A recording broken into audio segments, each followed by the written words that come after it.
Oui, bonjour et bienvenue de nouveau. Comme je l'ai dit, je le répète, ce message, c'est comme, on pourrait le décrire comme l'anarchie existentielle. Parce que dans le fait qu'il n'y a plus un centre de contrôle géré par le moi, qui est donc une illusion, qui a disparu dans cette libération, dans cet état naturel qui est vu, eh bien, plus rien n'est là pour commander notre vie. Il n'y a plus de commandant en chef, il n'y a que ce qu'il y a. Il n'y a pas d'attachement à quoi que ce soit, puisque le moi n'est plus là, le moi ne peut pas être. Quand il n'y a pas un moi, eh bien, il ne peut pas y avoir des attachements à quoi que ce soit, à des principes, à des croyances, à des expériences, à quoi que ce soit. C'est seulement dans l'histoire du moi, dans cette sensation d'être quelqu'un, dans cette réalisation, je suis quelqu'un, eh bien sûr, dans cette réalisation, dans cette impression, dans cette illusion, et dans cette, en fait, réalité, ça devient une réalité, c'est tellement réel, c'est tellement évident, que, bien sûr, là, on se sent au contrôle, et donc on est attaché à toutes sortes de valeurs, de croyances, d'expériences, de besoins, et aussi donc à des concepts culturels, à des concepts de mode de vie, comme je l'ai dit récemment dans ma dernière vidéo.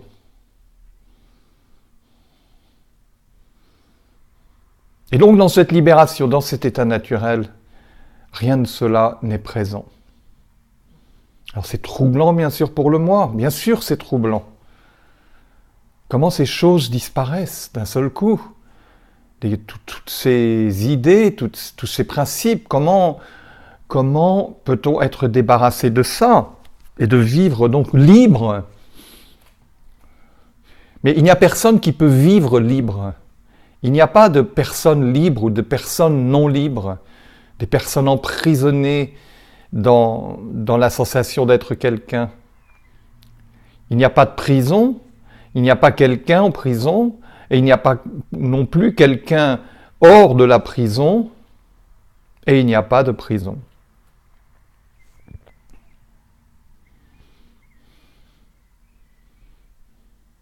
Donc en fait, tout ça, ce sont des concepts inventés, créés, développés et acceptés par le moi.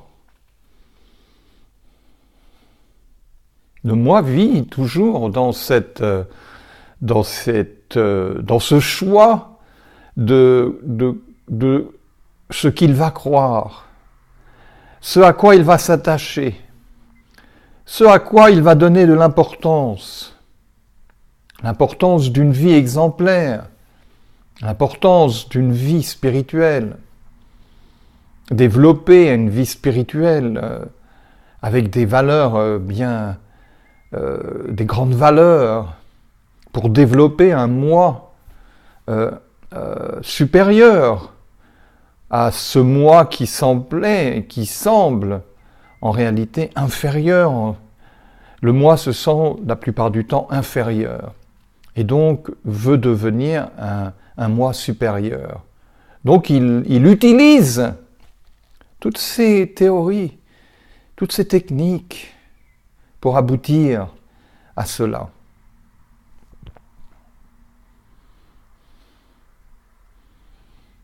Et donc la non-dualité, c'est de voir qu'en fait, il n'y a plus de... Ces choses-là n'existent plus, car elles n'existent que dans l'histoire du moi. Et comme je disais dans l'autre vidéo que j'ai faite, donc, tout cela est balayé. C'est balayé intégralement et définitivement. Et ces choses ne reviennent pas. Ce n'est pas juste un balayage temporaire. Ce n'est pas une expérience temporaire qui peut se perdre. Non.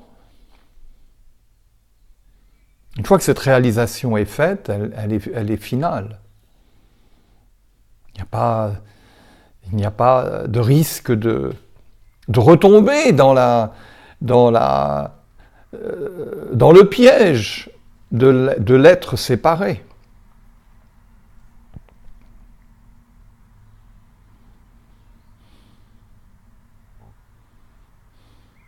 Donc il n'y a pas d'être libre et il n'y a pas d'être qui n'est pas libre.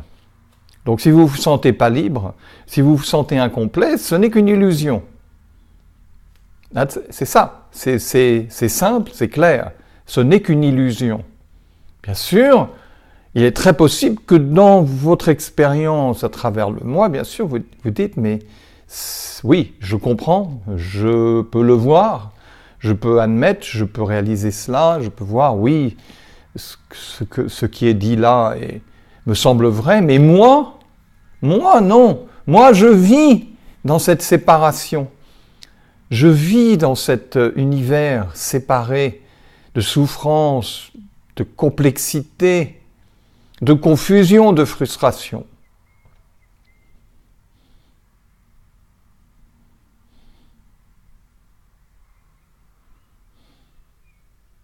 Néanmoins, comme je l'ai déjà dit, n'oubliez pas, même dans cette sensation que vous êtes quelqu'un, n'oubliez pas, comme je l'ai répété souvent, que l'état naturel n'a jamais été perdu.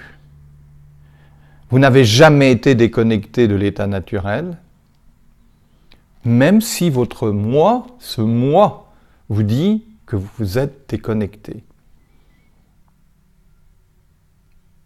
Il ne faut pas croire un mot de ce que le moi dit.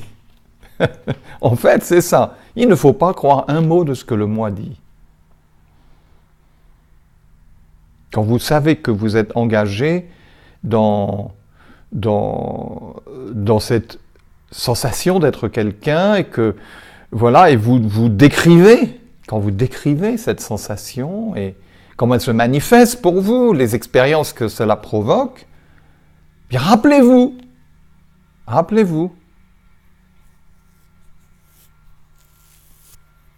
que non, vous ne pouvez pas le croire. Alors bien sûr, vous allez dire, oui, mais alors dès qu'il y a un mot qui est une pensée que le moi a dit, il faut tout de suite que je la... Non, je ne dis pas ça parce que ça ne fera que continuer l'action du moi qui maintenant essaie de renier tout ce que le moi dit. Mais je dis ça en général, je dis ça comme une idée générale, comme une espèce de conclusion. Oui, mais non, ça c'est pas vrai, ça c'est pas vrai. Rien n'est vrai. Toutes les pensées que vous avez, toutes les expériences, elles ne sont pas vraies. Rien n'est vrai, rien n'est réel.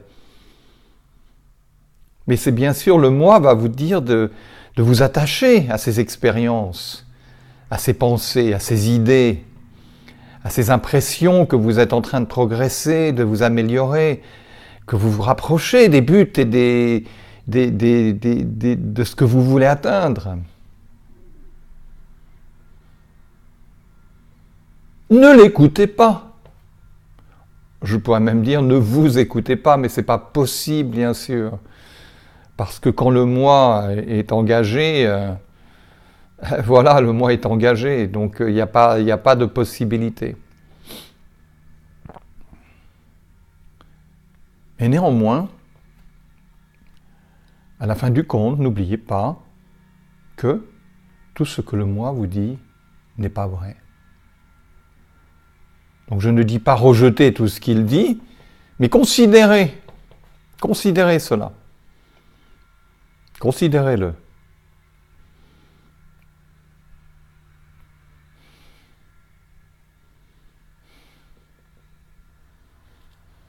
Mais je ne veux pas dire par là que si vous commencez à répéter « je ne crois pas à ce que ce moi dit », je ne crois pas à ces idées, ces croyances, c'est ceci, c'est cela, c'est votre vie entière qui est basée là-dessus. Votre vie entière est basée sur cette sensation de séparation. Vous n'avez rien d'autre dont vous êtes conscient. La non-dualité, l'état naturel, vous n'en êtes pas conscient. Personne n'en est conscient. Personne ne peut en être conscient. Est-ce que moi, maintenant, j'en suis conscient? C'est seulement en discutant de cela que je peux dire « Ah ben oui, je suis conscient, il y a la conscience là qu'il n'y a que la non-dualité. » Mais ça, c'est parce que c'est dû à notre discussion, c'est dû à l'idée qui est partagée ici à propos de ce moi séparé, que la conclusion est tirée, voilà, il n'y a pas de moi. Mais sinon, dans la vie de tous les jours, eh bien, pour cet organisme corporel ici, Christian, la manière dont il vit est tout à fait ordinaire. Et il ne passe même pas un moment dans la journée à penser qu'il est non-duel ou qu'il est conscient de la non-dualité, qu'il est conscient de l'état naturel, qu'il est conscient... Non. La vie continue, il y a des engagements, des actions qui se font, toutes sortes, des petites actions, des grandes actions, des actions pratiques, des actions physiques. Et puis il y a tout le fonctionnement de l'organisme corporel, automatique, naturel, qui se fait totalement à notre insu. Et voilà, et donc la vie se fait sans l'encombrement de se sentir quelqu'un. C'est encombrant, ce moi, il est encombrant, il prend toute la place. Il prend toute la place. Apparemment, il ne le fait pas en réalité. Mais votre expérience est qu'il prend toute la place. En réalité, il ne prend qu'une petite place. Parce que tout ce que vous ne voyez pas, tout ce dont vous n'êtes pas conscient, eh bien, continue à jouer. Ça continue à jouer, ça continue à apparaître, ça continue à être. Vous ne le voyez pas parce que justement, le moi ne le voit pas. Le moi ne voit pas tout ce qui se fait automatiquement et naturellement. Et est-ce que dans la non-dualité, il est vu tout ce qui se fait donc automatiquement et naturellement? Non, absolument pas. C'est pour ça qu'on est au même niveau, vraiment, réellement. Je n'ai rien de plus que vous. Donc moi, je n'ai pas une espèce de vision spéciale donc de la non-dualité et donc de pouvoir être en connexion avec toute la non-dualité, cette libération, cet état naturel, et que j'ai un regard profond vers cet état naturel, de pouvoir m'y connecter et de le venir et en être conscient, pas du tout. On en est au même point. Vous êtes l'état naturel, il n'y a que l'état naturel. Okay? Faut bien être clair sur ça. Vous êtes libéré, vous êtes l'état naturel. Il n'y a que l'état naturel dans votre vie. C'est tout ce qu'il y a. Et les apparitions, donc, eh bien, en font partie. Et l'apparition de ne pas être dans l'état naturel, de se sentir insatisfait, incomplet, séparé, fait partie de cette libération, de cet état naturel. Donc en fait, il n'y a pas un moyen pour se libérer de cela, puisque vous êtes déjà cela. Vous êtes déjà la non-dualité, l'état naturel. Pas une manière personnelle, n'oublions pas. Vous n'êtes pas personnellement l'état naturel.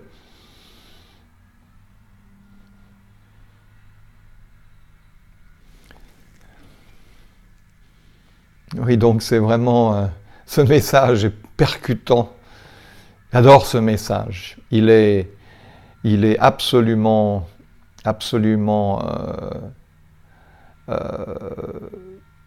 révolutionnaire. Tellement révolutionnaire. Et en même temps, quand je dis révolutionnaire, je veux préciser néanmoins que la non-dualité n'est pas quelque chose de révolutionnaire dans un sens. Le mot que j'ai utilisé, c'était un mot comme ça, mais il faut y faire attention parce que la révolution, c'est changer quelque chose pour quelque chose d'autre.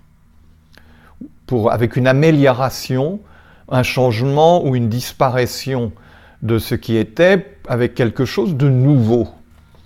Donc il n'y a pas de révolution parce que quelle que soit la révolution que vous faites, n'est qu'une modification de ce qui est déjà établi. Okay? Il n'y a pas une révolution avec quelque chose de nouveau. Il n'y a rien de nouveau. Il faut être bien clair avec ça, qu'il n'y a pas de choses nouvelles. Donc il n'y a pas d'expérience nouvelle.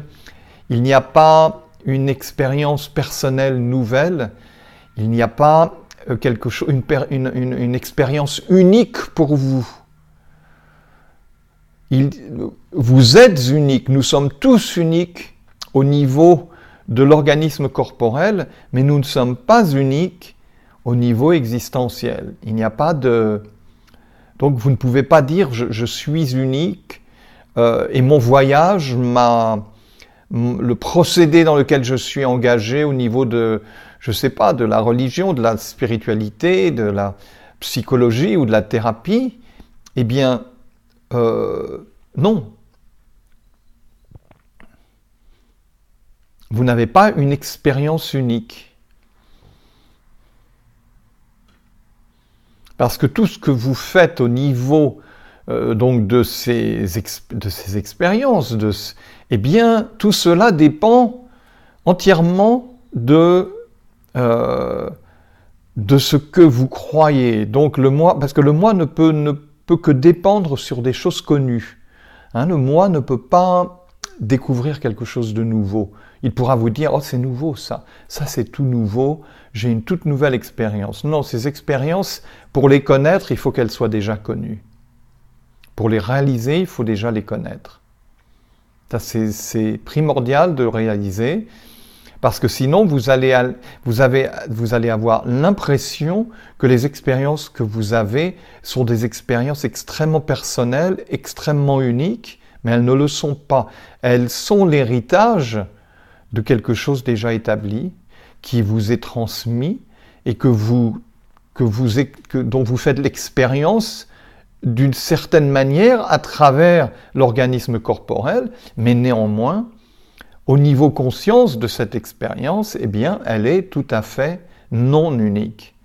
Elle n'est qu'un prolongement, qu'une branche de ce que vous êtes en train d'étudier, de ce que vous êtes en train de suivre, les enseignements que vous êtes en train de suivre.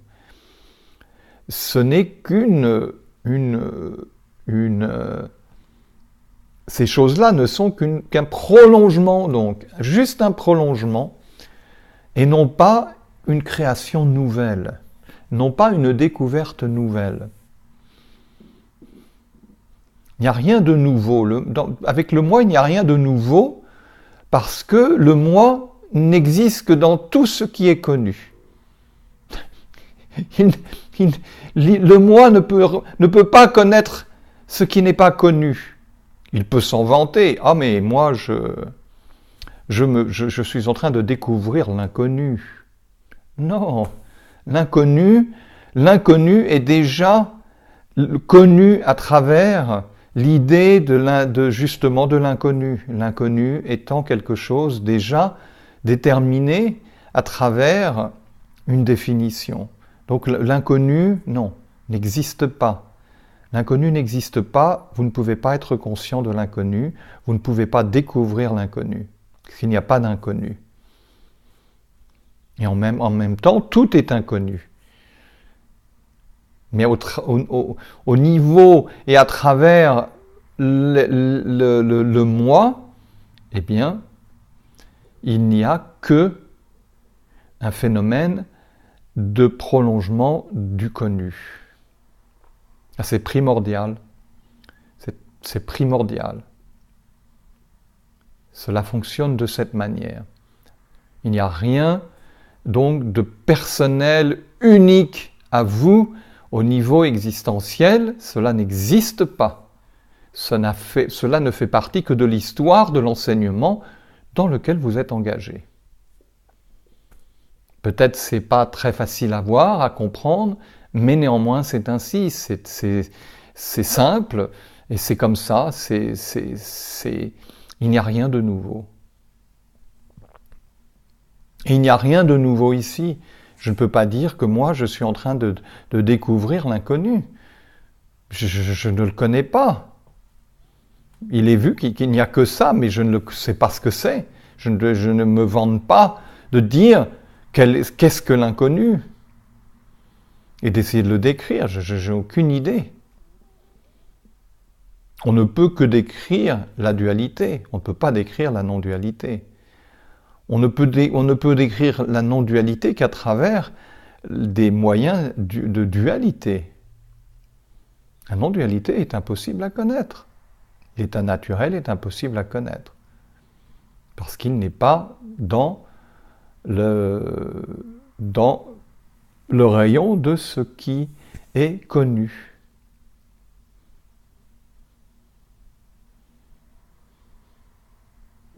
Bien voilà. Merci, bonne journée et à très bientôt pour une autre vidéo. Plus de détails sur ce message si intrigant, si mystérieux que cette non-dualité. Alors à bientôt, merci beaucoup de votre écoute.